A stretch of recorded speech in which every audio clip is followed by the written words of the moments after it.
가나라는 마을에 혼인잔치가 있습니다. 이 가나라는 마을은 지금 우리로 말하면 서울을 중심으로, 서울이 예루살렘이면 저 신우주 같은 곳입니다. 갈릴리 지방, 그 가나라는 마을에, 조그마한 마을인데 그 마을에서 혼인잔치가 있었습니다. 여러분, 혼인잔치보다 더 좋은 잔치가 없지요. 혼인잔치에는요, 제일 좋은 옷을 입고 갑니다. 그리고 제일 즐거운 표정을 짓습니다. 왜냐하면 혼인잔치 집에 가서 인상을 쓰면요, 굉장히 피해를 주는 거예요.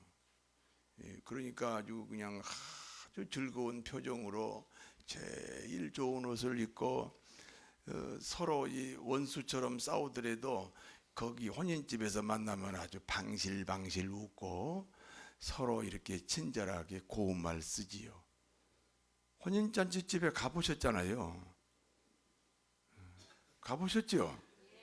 근데 안 가본 사람처럼 그 가보면요, 다 이뻐요. 처녀 총각이 다 이쁘고 뭐 전부 다 그냥 며느리감이고 전부 다 사위감이야. 이 혼인잔치가 얼마나 좋은 잔치입니까? 그 신랑 신부 입장에서는 평생에 가장 하이라이트가 이 혼인잔치입니다. 예수님은 이 가나라는 마을에 혼인잔치에 초대를 받았습니다. 예수님은 어머니 마리아와 제자들을 데리고 그 잔치에 참석했습니다. 이 혼인잔치 집에 또 빠질 수 없는 것이 음식이지요. 그런데 유대 나라는 어떤 음식이 나와도 거기에 포도주가 같이 나와야 돼요. 포도주가 안 나오면, 그리고 포도주가 없는 그런 음식이 나오면요, 비난을 받아요. 그렇기 때문에 어떤 음식상이 나와도 거기에 항상 포도주가 나오는데요. 그런데 그 잔치집에 포도주가 지금 떨어져 버렸어요. 여러분, 혼인잔치집에서요, 욕을 먹으면요, 그 신랑 신부는 평생 욕을 먹어요. 2번 장가가고 2번 시집갈 수 없잖아요. 이걸 만회할 길이 없어요. 그러니까 혼인잔치집에서 지금 포도주가 떨어졌다는 것은 이거 참 보통 문제가 아닙니다.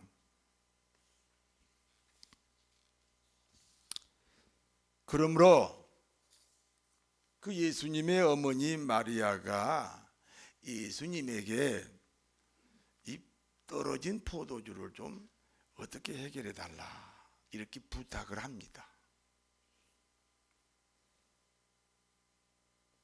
그때 예수님의 말씀입니다. 여자여, 나와 무슨 상관이 있습니까? 내 때가 아직 아닙니다. 이렇게 말씀을 하셨어요. 아니, 자기 어머니를 여자요? 오늘 여러분 집에 가가지고 명절이니까 다 어머니 아버지 계실 거 아니에요. 그러면 어머니에게 여자요, 금년에 복 많이 받으세요. 그러면요, 어떤 권사님이 저를 찾아와서 목사님 상담 좀 합시다. 제가 그럽시다 여자요. 그러면요, 이거 어떻게 되겠어요? 여자여, 나와 무슨 상관이 있습니까? 내 때가 아직 아닙니다. 예수님의 어머니 마리아는 자신을 여자라고 부르고 내 때가 아직 아니다 하면서 이런 지하에 거절을 당해버립니다. 그러면 일반적인 상식으로는 어머니가 화가 나야 돼요. 시험이 들어야 돼요. 섭섭한 마음을 가져야 한다니까요. 그런데 인간적인 동요가 없습니다. 어떤 감정의 변화가 없다. 여자여, 나하고 무슨 상관이 있습니까? 아직 내 때가 아닙니다. 라고 말씀하기 이전과 이후가 똑같다 그 말입니다. 예수님의 어머니는요, 하인들을 부릅니다. 그리고 이렇게 부탁합니다. 너희들은 예수님이 뭐라고 말씀하시든지 그대로 순종해라.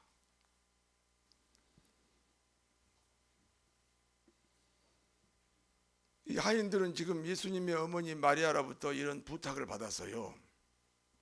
그런데 어떤 혼인집에도 그 입구에 돌 항아리가 있습니다.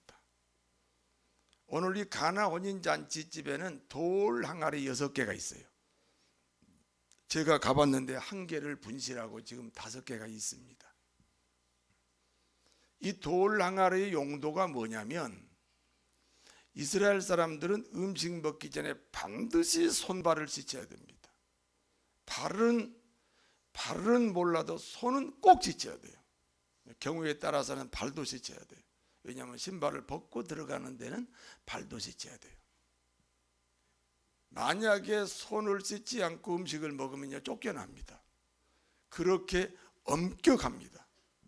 그래서 손이나 발을 씻으라고 그 집 입구에 돌 항아리에다 물을 채워 놓습니다.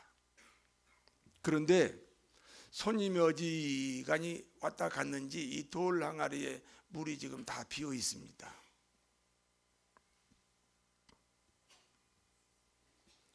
예수님은 하인들에게 그 돌 항아리에 물을 채워라 이렇게 말씀하셔요. 지금 포도주가 떨어진 집이잖아요. 돌 항아리에 물을 채우라는 말은 손님을 더 받을 준비하라는 건데, 손님이 더 오면 곤란하잖아요. 그런데 손님이 더 올 수 있도록 준비하라. 그 항아리에 물을 채우라. 우리나라에서 쓰는 말로 불난 집에 부채질한다. 예수님께서 그 항아리에 물을 채워라.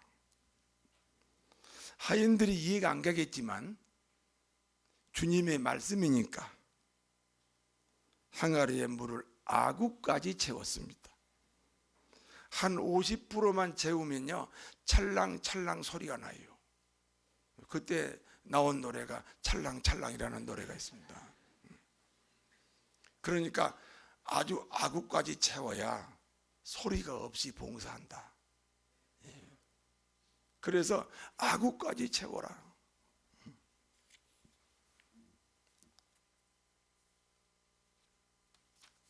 이제 하인들이 이해가 안 가지만 예수님 말씀이니까 다 채웠잖아요. 그걸 확인하신 예수님께서 이제는 그 물을 떠서 연회장에게 갖다 주어라. 연회장은 혼인잔치에 모든 손님을 접대하는 총책임자입니다. 제가 어려서 말이죠, 초등학교 들어가기 전에 우리 큰 누나가 결혼하는데 결혼식을 3일 하더라고. 아니, 결혼식을 우리 집에서 우리 아버지가 우리 자기 큰딸 결혼식 할 때 결혼식을 3일 했다 그러면 아, 부잣집인가 보다 이렇게 생각하시라고. 그것까지 내가 꼭 가르쳐 줘야 되겠어요. 네. 3일 하더라고. 3일. 그 이스라엘도 그렇게 여러 나라를 하는데, 거기 그 모든 손님을 이렇게 관리하고 총지휘하는 사람이 있어요. 이 사람은 약간 사회적으로 지위가 있거나 명예가 있는 사람을 초빙해서 연회장으로 모시는 거예요. 근데 연회장은 지금 포도주 떨어졌다고 계속 주방을 향해서 포도주 가져오라고 계속해서 요구하는 사람이잖아요. 포도주 가져오라고 요구하는데 이 하인들이 먹지도 못하는 물을 가지고 가면 어떻게 되겠어요? 하인은 노예입니다. 연회장은 주인급입니다. 노예는 사람이 아니에요. 그 주인의 물건이에요. 어떤 봉변을 당할지 몰라요. 심지어 죽을 수도 있어요. 그런데 예수님의 말씀이니까 그 항아리에 물을 떠가지고 포도주 달라고 소리 지르는 연회장에게 가지고 갑니다. 하인들이 분명히 물 가지고 갔잖아요. 그런데 연회장 앞에까지 가니까 이 물이 포도주로 바뀌어버립니다. 아멘 좀 하세요. 분명히 하인들은 물을 가지고 갔는데 연회장의 손으로 넘어갈 때 이게 포도주로 바뀌어버려요.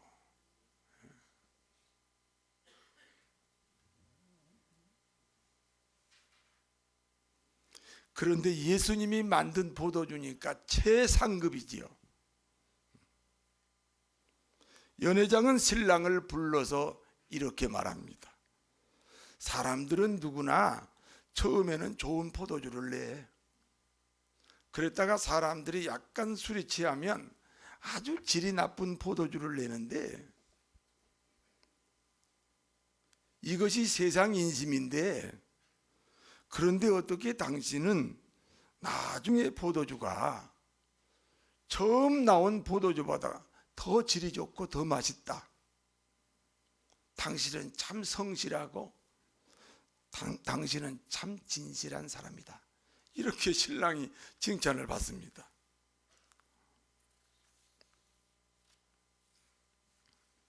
여기까지가 오늘 본문의 내용입니다. 이 본문의 내용에 대한 교훈이 있습니다. 첫 번째, 신앙생활 속에 인본주의를 제거해야 됩니다. 여러분, 예수님이 자기 어머니를 여자라고 불렀잖아요. 어머니 입장에서는요, 내가 10달간 내 뱃속에 있다가 나온 아들이에요. 내가 젖 먹여서 키운 아들이라고요. 어머니 입장에서는요, 이 아들이에요. 이 아들이 자기 보고 여자라 그랬어요. 또 예수님 입장에서는요, 자기 친어머니예요. 자기를 낳아준 어머니예요. 그런데 이 어머니를 여자라고 불러요. 왜 그랬을까요? 지금 이 포도주가 떨어진 이 집의 포도주 문제를 해결하기 위해서는 어머니가 신자로 예수님을 하나님의 아들로 이렇게 부탁을 해야 신앙이 되기 때문에 기적을 일으킬 수 있습니다. 만약에 어머니 입장에서 아들에게 부탁하면 절대로 기적이 일어나지 않습니다. 기적이 일어나지 않을 뿐 아니라 그 자체는 신앙이 아니라 이 말입니다. 이해가 되십니까? 여기 우리 아들이 지금 앉아서 말씀을 듣고 있다 하면 우리 아들이 우리 아버지가 말씀 안 해 이러고 앉아 있으면 이건 신앙이 아니다 이 말이에요.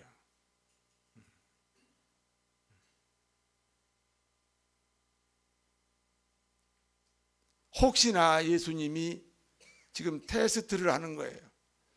이 어머니 마리아가 어머니로서 부탁하는 거냐, 기독교인으로서 부탁하는 거냐, 그걸 테스트하는 거예요. 그래서 여자라고 불렀어요. 제가 개척교회 시작했는데 서울에 우리 형제가 6명이나 있어요.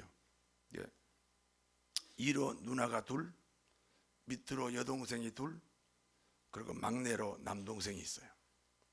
그러니까 개척교회니까 사람이 아무도 없으니까 6가정이 오면 괜찮아요. 자리가 차요.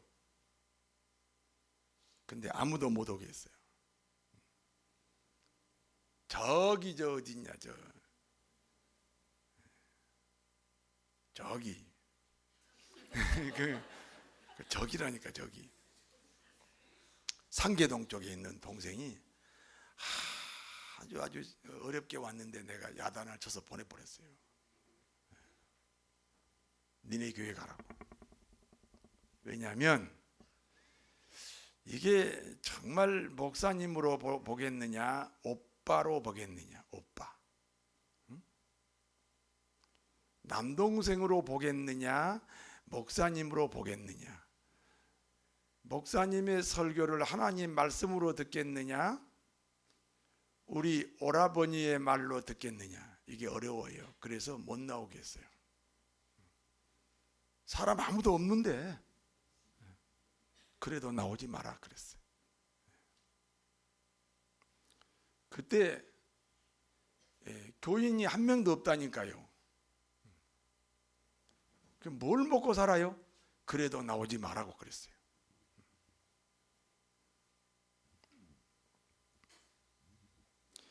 교회 안의 모든 모임이 오직 하나님의 목적으로 만나야 됩니다. 어떤 사람은 전도를 했어요. 그래가지고 이제 교회 잘 나오게 하려고 그랬는 것 같은데 막 오빠가 되고 형님이 되고 동생이 되고 언니가 돼요. 휴가도 막 같이 다니고 결과가 아주 안 좋아요. 사업까지도 어려워져요. 아무리 남편이라도 하나님보다 우선할 수 없고, 아무리 아내라도 하나님보다 우선할 수 없고, 자식이라도 부모라도 하나님보다 우선할 수 없어요. 자식이니까 하나님보다 우선하고 부모니까 하나님보다 우선하는 것을 인본주의라고 그래요.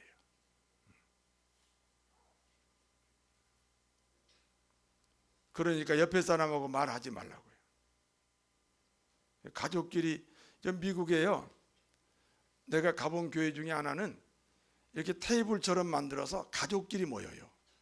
초등학생부터 할아버지 할머니까지 가족끼리 모이는데, 그러니까 이제 좀 전도를 좀 잘해 보려고 가족끼리 몽땅 왔다가 유치원도 할아버지도 같이 한 테이블에 앉아서 예배 드리다가 가게 했어요. 제가 그 교회 가봤어요. 그런데 몇 년 후에 그 교회가 문을 닫았어요.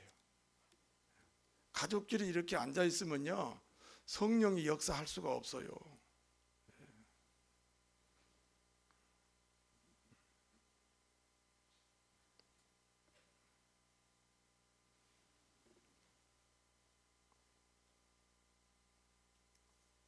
여러분, 제가 지금 이 신앙 진단을 하고 있습니다.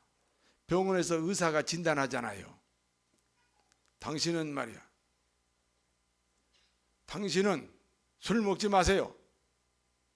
그런데 기분 나쁘다고 시험 든 사람 있어요? 당신은 암에 걸렸네요. 6개월 있으면 죽겠네요.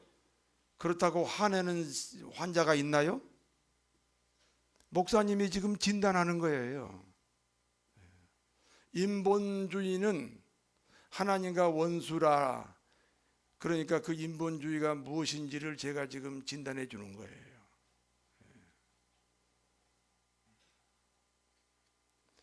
남편은 아내의 신앙을 돕고, 아내는 남편의 신앙을 돕고, 자식은 부모의 신앙을 돕고, 부모는 자식의 신앙을 도와야지. 가족 간에 그게 방해가 된다든지 그러면 그게 인본주의가 들어간 거예요. 교회 안에서도 마찬가지예요. 어떤 교회는 여전도회가 모이면요, 전부 친정 이야기를 해요. 이렇게 들어보면 그렇대요. 우리 친정에는 금송아지가 5개 있고, 옆에 권사가 그래요. 우리 집은 7개 있는데 점점 올라가서 지금은 한 금송아지가 10,000개쯤 됐대요.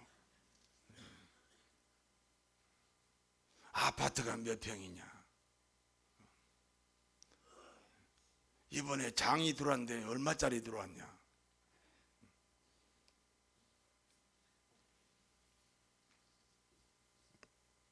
절대 신앙 안에 인본주의를 제거해야 될 줄로 믿습니다. 그래서 예수님이 자기 친어머니를 왜 여자라고 불렀는지, 그랬는데 예수님이 동요하지 않았잖아요. 시험 들지 않았잖아요. 섭섭해하지 않았잖아요. 그러니까 예수님의 어머니는 뭐죠? 기독교인으로서 지금 아들이 아니라 하나님의 아들에게, 자기 아들이 아니라 하나님의 아들에게 지금 포도주 문제를 해결해 달라고 부탁한 결과가 되어버렸습니다. 두 번째입니다.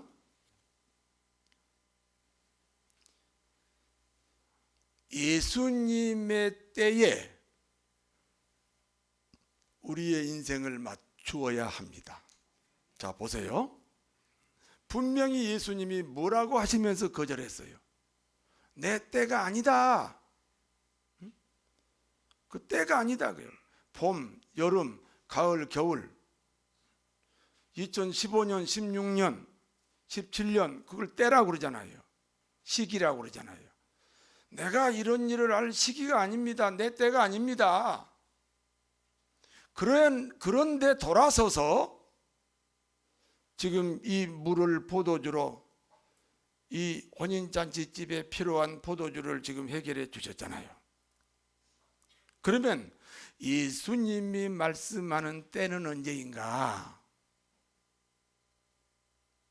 예수님이 말씀하는 때는 하인들이 순종할 때, 따라서 하인들이 순종할 때. 보세요. 항아리에 물 채우라 하니까 채웠잖아요. 순종했잖아요. 이제는 그 물을 포도주 찾는 연회장에게 갖다 줘라, 또 순종했잖아요. 그 하인들이 말씀에 순종할 때가 기적이 일어나는 때라, 그 말씀입니다. 그러므로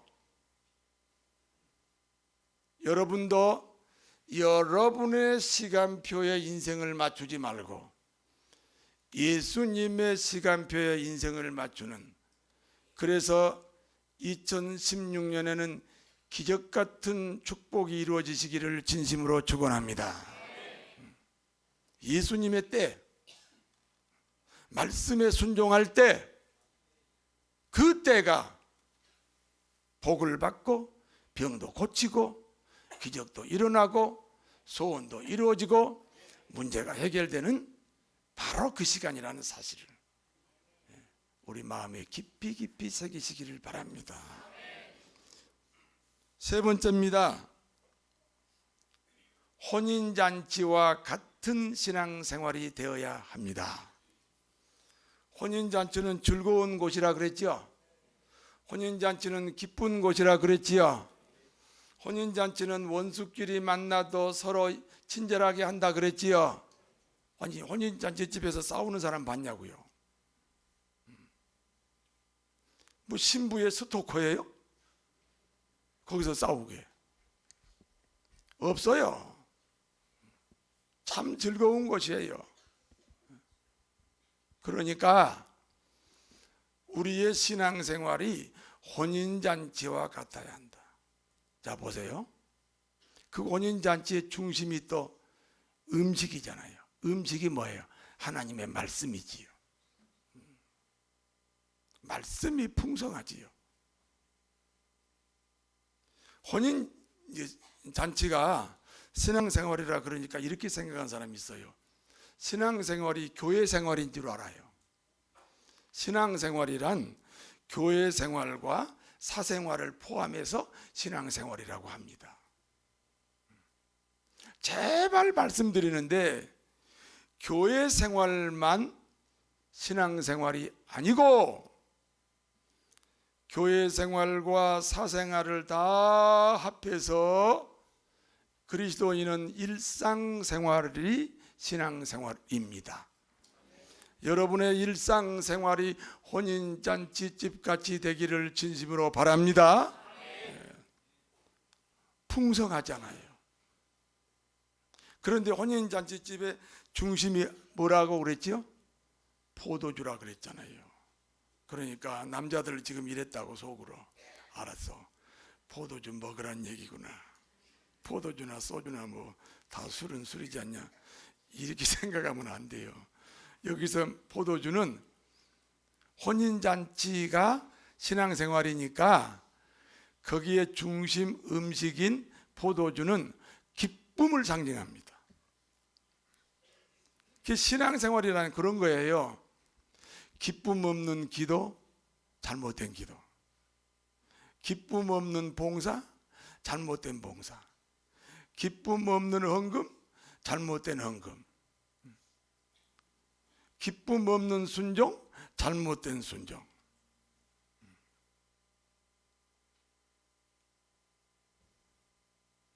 그냥 남편은 아내만 보면 기쁘고 아내는 남편만 보면 기쁘고 자식은 부모만 보면 기쁘고 부모는 또 자식만 보면 기쁘고, 요거 하나는 되네. 부모는 자식 보면 기뻐요. 요거 하나는 돼, 요거 하나는 돼. 그러지 마시고 늙은 부모를 보셔도 기쁘고 직장 일터만 생각해도 기쁘고 내 인생이 다 기뻐요. 할렐루야. 기쁨은요, 내가 노력을 해야 돼요. 자기 결단이에요. 어디서 기쁨이 날라오겠어요?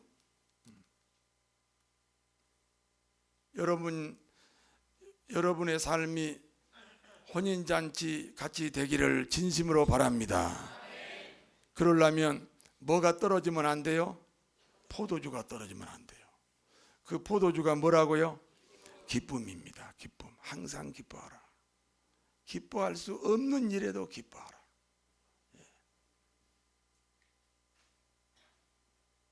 그렇게 하심으로 2016년 여러분의 삶이 이 물이 변하여 포도주, 먹지도 못하는 물, 손발이나 씻는 물이 모든 사람을 기쁘게 하는 포도주가 됐어요. 물 같은 내 인생, 포도주 같은 인생으로 바뀌시기를 진심으로 축원합니다. 기도하겠습니다.